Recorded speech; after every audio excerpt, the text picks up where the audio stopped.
박근혜 대통령이 오늘 국무회의에서 유가족들의 수사권, 기소권을 포함한 세월호 특별법 제정 요구를 사법체계의 근간을 흔드는 일이라며 공개적으로 거부했습니다. 지금 진상조사위원회의 수사권과 기소권을 주자는 주장에 대해 일부에서는 대통령이 결단을 하라고 합니다. 하지만 그것은 삼권 분립과 사법체계의 근간을 흔드는 일로 대통령으로서 할 수 없고 결단을 내릴 사안이 아닌 것입니다.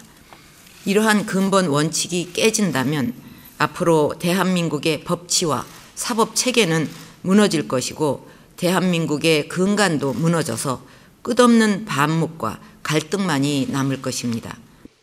하지만 박 대통령은 유가족이 거부한 여야의 2차 재합의안이 여당의 마지막 결단이라고 말하며 특별법 협상에 대해서는 가이드라인을 제시했습니다.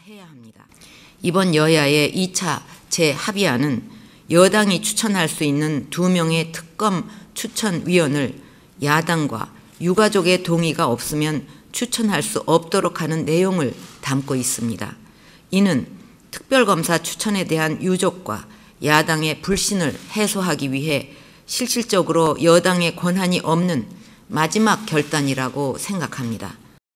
특히 박 대통령은 특별법과 특검 논의가 본질에서 벗어나 있다고 주장한 뒤 세월호 진실규명과 안전한 나라를 염원하는 국민들을 외부 세력이라고 폄훼했습니다. 세월호 특별법도 순수한 유가족들의 마음을 담아야 하고 희생자들의 뜻이 헛되지 않도록 외부 세력이 정치적으로 이용하는 일이 없도록 해야 할 것입니다. 박 대통령은 최근 서른 새정치민주연합의원의 대통령 연애 발언에 대해 대통령을 모독하는 발언이 도를 넘고 있다며 불쾌감을 보였습니다. 국민을 대표하는 대통령에 대한 모독적인 발언도 그 도를 넘고 있습니다.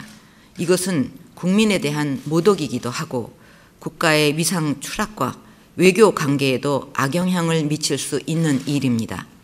가장 모범이 되어야 할 정치권의 이런 발언은 자라나는 세대들에게 혐오감을 주고 국회의 위상도 크게 떨어뜨릴 것입니다.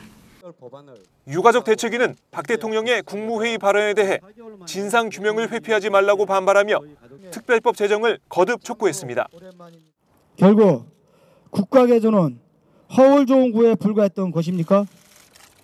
성역 없는 철저한 진상규명과 안전한 사회 건설, 이를 위해 유례없는 특별법의 제정만이 희생자들의 뜻을 헛되이 하지 않고 우리 유가족들의 여한을 완전히 해소할 수 있는 유리한 길입니다.